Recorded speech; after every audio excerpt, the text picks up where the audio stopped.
The Cold War, China. China was torn by civil strife all throughout World War II.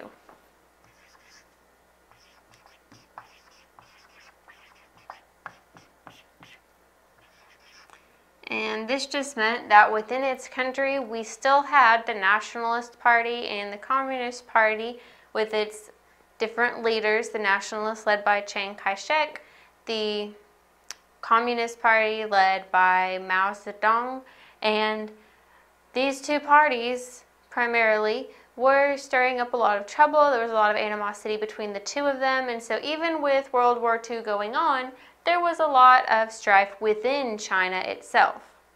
At one point, the American government had to renounce its trade rights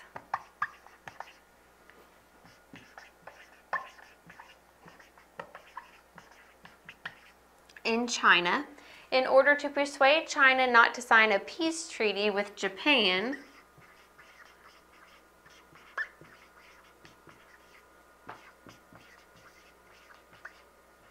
while the United States still needed Chinese support. So China wasn't really firmly on either side of the war, either the Allied side or the Axis powers. They were kind of going for whatever was most convenient or benefited them the most.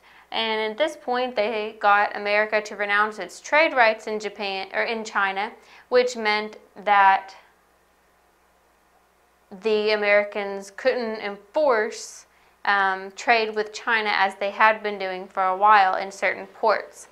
And so when they gave this up, China agreed not to sign a peace treaty with Japan. Since the United States was still trying to defeat Japan, and Japan proved a stubborn adversary as they did not like to surrender, the United States definitely didn't want Japan and China to team up together. So China didn't sign the peace treaty, but it was only because America renounced the trade rights. It wasn't because China was firmly on either side. China had people that were in a communist party and people that were not in a communist party. And while the non-communist party wasn't necessarily a democracy, it was closer to a democracy than the communist party. So there was some tension and civil strife within China toward the end of World War II. Now, once Japan had been defeated, the Red Army under Mao, which would be the communist side, moved into Manchuria, which had recently been vacated by the Soviets. The major cities were still occupied by nationalist forces, which were the non-communists, led by kai-shek. And this group was supported by the Americans because the United States was going to support the group that wasn't communist versus the one that was communist. In 1946, fighting resumed between the opposing factions, and the nationalists under kai-shek